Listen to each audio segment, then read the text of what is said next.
Então é o Fala Empreendedor? Fala empreendedor, é isso Vambora! mesmo.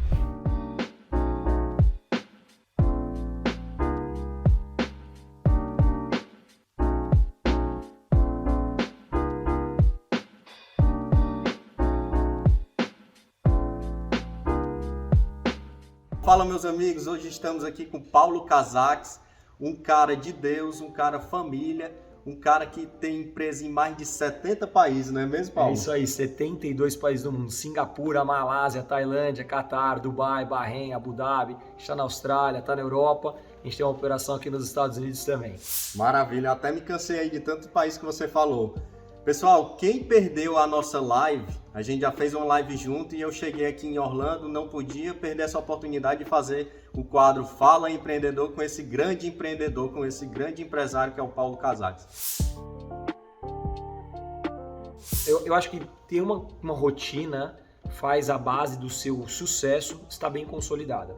E primeiro, antes da gente contar sobre a rotina, quero compartilhar com você, Renan, e com todo mundo que está aqui nos assistindo, é que a gente só conseguiu hoje ter a governança de 7 empresas porque a gente consolidou muito bem uma.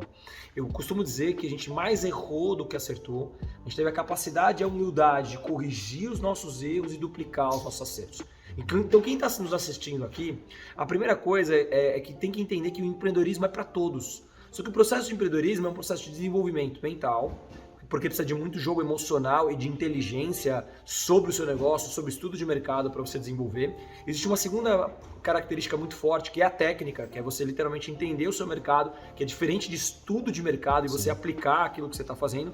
E o terceiro é o ambiente que você está, com as pessoas que você está, aonde você está atuando, para que você coloque a energia no lugar certo. Essa junção, ela passa por um processo de evolução, de experiência, de R acerta, até você chegar no sucesso. Quando a gente modelou muito bem o negócio, a gente percebeu que a gente estava começando a ganhar maturidade, não quando a gente ganhou maturidade, a gente ampliou um segundo negócio que fazia sentido dentro do nosso conglomerado, abriu um terceiro, um quarto, um quinto e um sétimo. Então hoje, dentro das nossas 7 empresas, a gente tem 2 empresas com maturidade e 5 empresas em desenvolvimento. Agora vamos falar da rotina, né? Então depois que você criou um time, uma equipe que consegue falar a mesma linguagem, que eu fiz um brainstorm de desenvolvimento com essa equipe, que a gente tem um ponto estratégico com os meus sócios, que a gente nunca leva para o lado pessoal. A gente tem uma frase que a gente fala o seguinte: eu quero conflito, eu não quero confronto. Conflito, Renan, é quando a gente entende que nunca é pessoal. A gente traz para a mesa uma ideia, estica ela de todos os lados, ouve todas as ideias, para escolher a melhor opção que a gente vai testar naquele momento, e a gente não tem problema. Se aquela ideia não funciona, a gente recua, volta e testa uma outra ideia na mesa e tá tudo certo. Sem aquela coisa, eu te avisei. Não. Sem aquela coisa... Sem orgulho, né? Porque o objetivo não é pessoal, né? Quando a gente fala de empreendedorismo, a gente está falando do negócio em si. Então, quando você forma um time consolidado, aí a rotina faz muito sentido para poder conectar. Então, a minha rotina, hoje, toda manhã, eu levanto em torno de 5 horas da manhã, 5:30 da manhã. Eu tenho meu momento com Deus, para mim é um momento de contemplação, de agradecimento, de joelho no chão, de agradecer pela vida. Isso me prepara para viver um dia de forma intensa. Legal. Vou fazer um parêntese.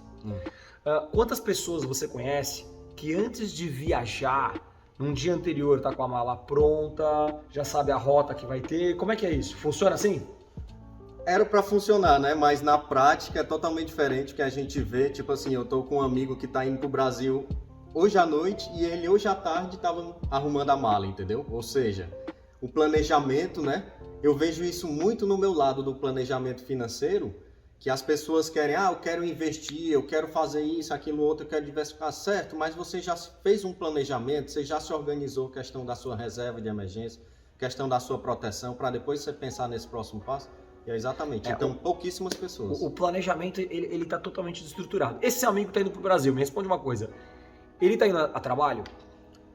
Sim, algumas reuniões. Então, quando ele está indo a trabalho, aí é onde entra a falta de planejamento, porque quando você pensa uma família, vamos pensar num brasileiro, tá? Que tá lá no Brasil e vai viajar pra Disney. Ele se programa com antecedência? Com certeza. Principalmente quando vem com família, né? Quando a gente fala de lazer, de viagem em família, quando a gente fala do nosso sextou, a programação já existe. Sim. Agora, o grande problema da maioria das pessoas que não tem a mentalidade de empreendedor ou que é um empreendedor insatisfeito é que chega domingo à noite e fala: meu Deus, amanhã é segunda-feira. E não yes! Amanhã, segunda-feira, é o dia de construir. Produzir. Então, o segredo, existe uma teoria de Tom Ford, que ele fala que na hora que você vai dormir, você tem que planejar o seu próximo dia inteiro. Você tem que sonhar com o seu próximo dia. Então eu acordo de manhã, Renan, planejando o meu dia. Eu já sei o que vai acontecer, eu tenho a minha agenda. Checklist. E eu emano energia positiva de amor em Deus, naquilo que eu vou fazer, para que o dia aconteça da melhor forma possível. Por quê? Porque no caso, como eu comando vários negócios, é natural eu acordar, pegar o telefone e ter no mínimo uma média de 5 problemas. Eu já acordo, já abro o telefone, a hora que eu agradeci a Deus, dei um beijo na minha esposa, joelho no chão, feliz, contente, cheio de energia, a hora que eu abro o celular eu tenho 5 desafios. E nesse ponto, Paulo, rapidinho, você que está assistindo a gente, pessoal, se você não consegue fazer esse planejamento, esse checklist do dia seguinte, existem várias plataformas, aplicativos que podem te ajudar nisso, de você um dia anterior ou semana anterior, você colocar o checklist que você tem para fazer, e aí vai realizando e vai dando check. E a gente não pode falar assim, isso não tá no meu hábito, eu não consigo fazer, isso não é pra mim, não. Isso tudo é desculpa de fracassado. A gente tem que, nem que você tiver que colocar um post-it no espelho do banheiro, para que você olhe, um post-it no seu celular, se o processo de construção, crescimento, de ganho financeiro é prioridade, e vocês estão em busca aqui de conhecimento, eu preciso amar o dia que está por vir. Então, joelho no chão, agradeci, dou um beijo com muito carinho, com muito amor com a minha esposa e a gente toma café junto com as nossas filhas e a gente vai pra academia, eu e ela. A gente treina 1 hora e quando a gente tá na academia a gente descobre milhares de coisas. Não tem a ver com a aparência física. É lógico que isso agrega, porque a gente tem que se amar, agradecer o tempo que Deus nos deu. Mas sobretudo, na academia eu descubro limites que vão além do meu próprio limite mental, do que eu considero. Lá na hora que você está fazendo exercício, você não consegue, na hora que você está chegando no máximo do exercício, pensar em problema, em dificuldade. Eu até brinco, eu treino com o personal trainer, eu até brinco com o meu personal trainer. Tem treinos que ele faz, que ele exige tanto de mim, que eu falo, olha, esse aqui é o treino do exorcismo, não fica mal olhado, não fica inveja, porque se ficar vai ter que ajudar, a minha energia já exauriu, se tiver aqui mal olhado, inveja, vai ter que ajudar a carregar peso, porque não tem o que fazer. Não tem como crescer no mundo dos negócios se você não tiver um mentor, principalmente na área que você quer crescer e que você tem dificuldade. Tá? Vamos pegar aqui um exemplo. Você tem uma filha, eu tenho 2 filhas, que eu amo elas, a Dandara e a Serena. Vamos imaginar que a Dandara, e ela é, excelente em matemática. Certo. E ela é mais ou menos em português. Normalmente, o que acontece? Um pai equilibrado vai colocar, então eu vou contratar um professor particular de português para ajudar ela. Não, português eu vou lá tentar ajudar ela, até posso pegar e tentar pegar algum reforço português, mas se ela é boa em matemática, ponto forte, eu preciso contratar um professor de matemática para que ela seja excepcional em matemática. Exato. E o problema é que o tempo todo a gente fica tentando equilibrar as nossas deficiências sem trabalhar aonde a gente é muito forte.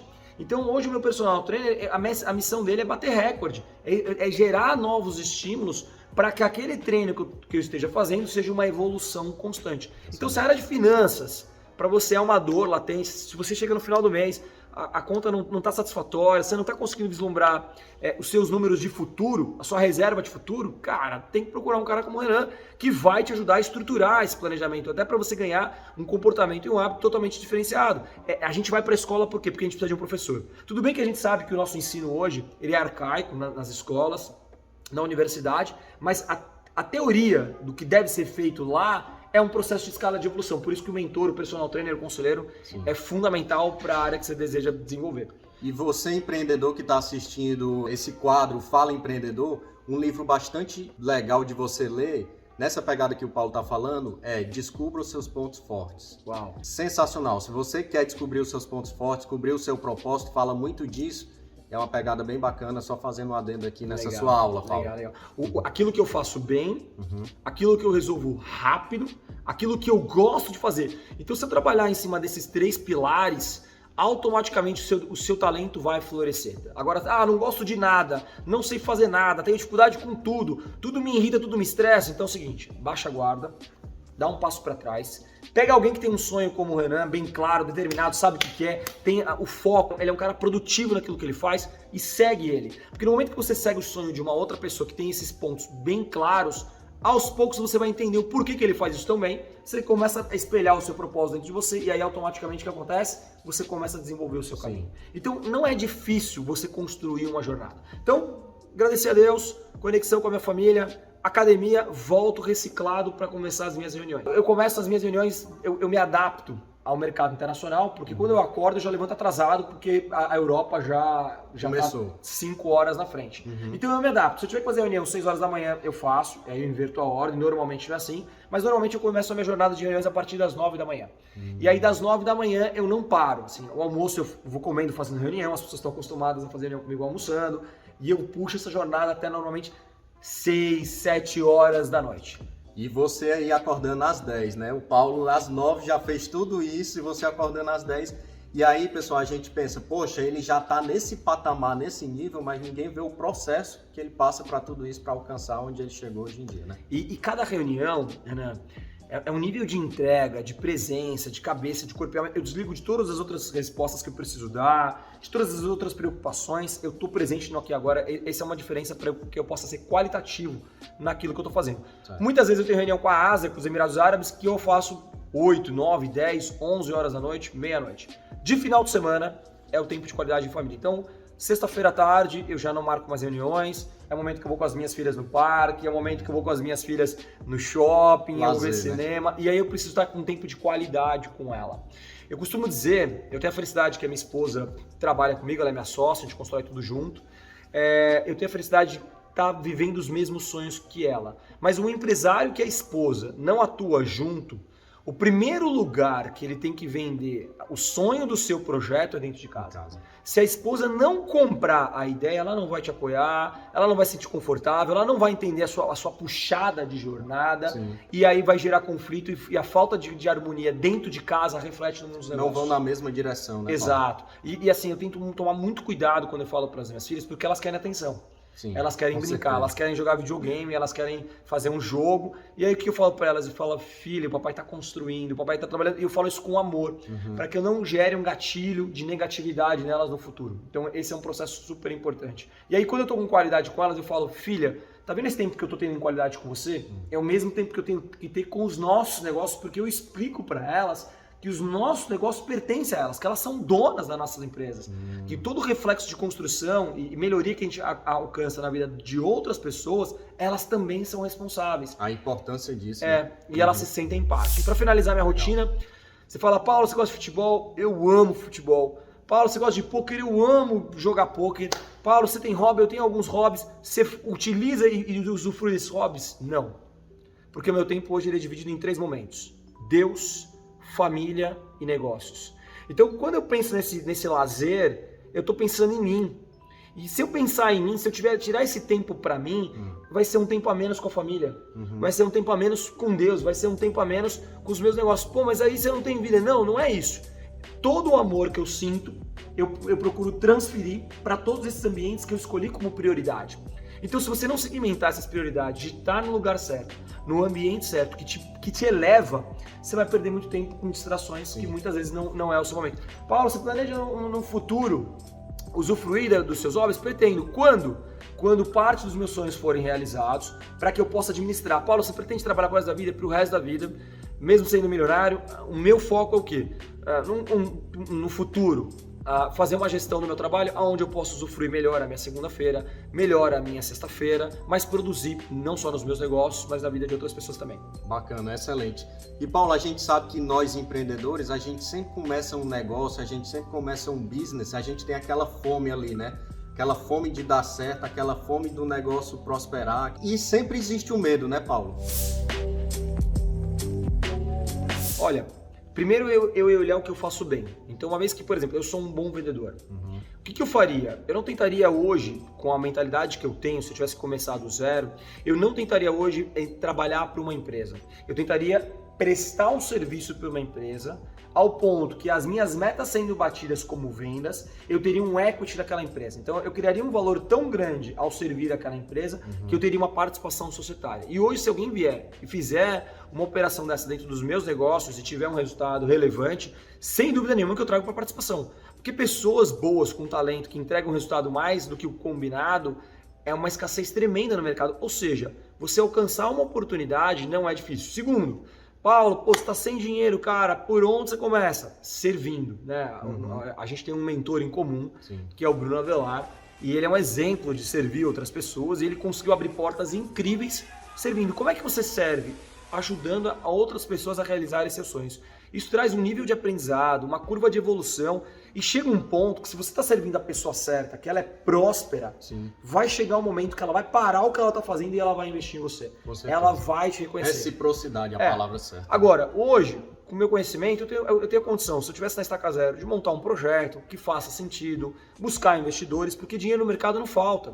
Achar pessoas que tenham dinheiro, que queiram vivenciar um novo projeto e ajudar ideias bem estruturadas a deslancharem, é o que mais tem no mercado. É isso aí. E você tocou no ponto reciprocidade e servir. Eu costumo dizer que sobre servir, se você não serve para viver.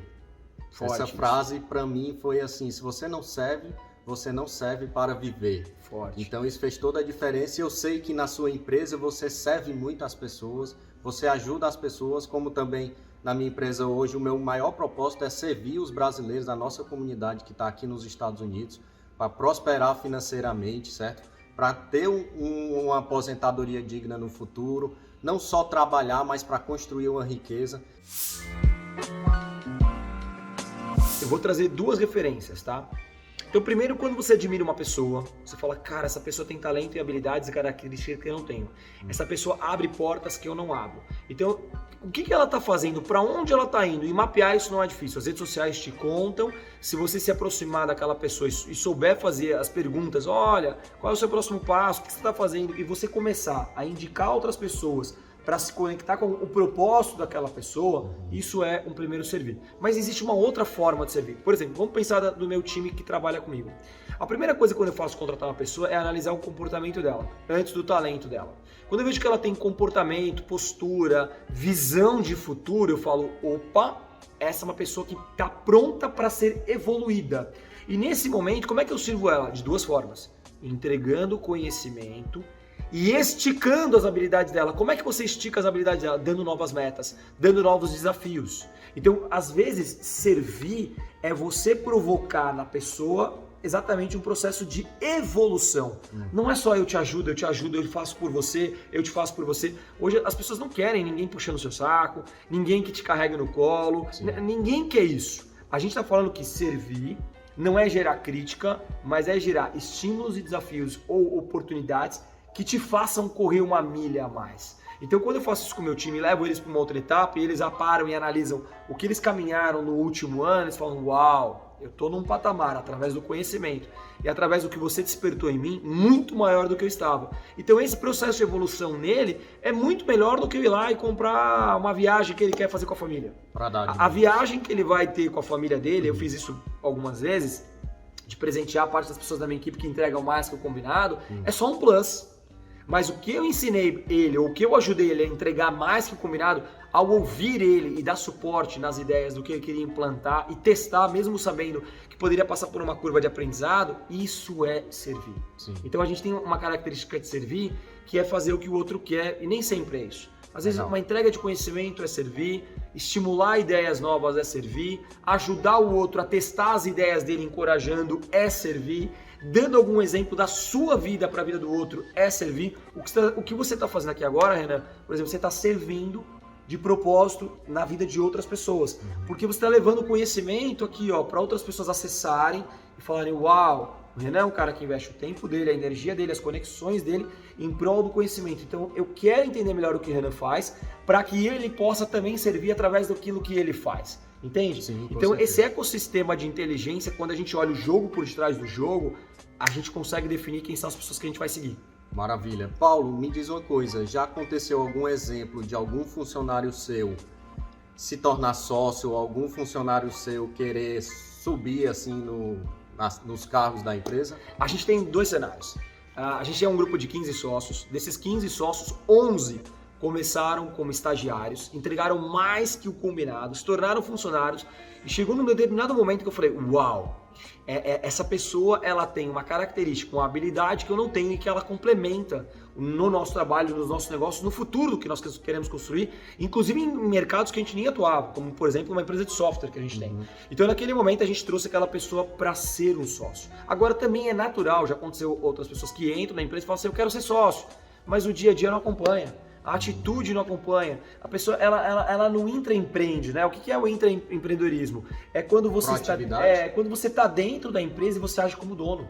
É quando você vê um papel no chão e você recolhe, é quando você está vendo que está tendo uma discussão no departamento financeiro, você vai lá e tenta entender e tenta levar uma solução. É quando você está vendo que está tendo uma reunião na sala de reuniões e você vai lá e leva um café. Pelas atitudes, né? Essas são as atitudes, não é só o conhecimento, é a atitude versus envolvimento versus proatividade, que você estimula as habilidades, leva essa pessoa para um outro patamar e a partir do momento ela assume a cadeira de sócio. E quando ela assume a cadeira de sócio, ela também tem que tomar uma decisão muito difícil. Por quê? Porque ela abre mão do salário, ela abre mão do 13º, ela abre mão de férias, mas ela passa a jogar o jogo do longo prazo, que é o que vai trazer resultado de verdade, é o investimento dela. Que é o planejamento financeiro que você faz, né? Hoje a pessoa que ela precisa investir na receita dela de futuro, ela vai procurar quem? O Renan, para ela poder fazer uma reserva, poder multiplicar o dinheiro e proteger a família, né? É uma das formas de investimento. Então, esse investimento, ser sócio, ser empreendedor é a mesma coisa. O pior erro que o empreendedor pode cometer é o dinheiro que entra no caixa ele consumir. Ele tem que enxugar o padrão de vida dele no primeiro momento, ele tem que focar o dinheiro na empresa. Um empresário, né? Ele passa a ser empreendedor e empresário. É os dois papéis, né? Porque o empreendedor é aquele que faz o builder, né? A construção.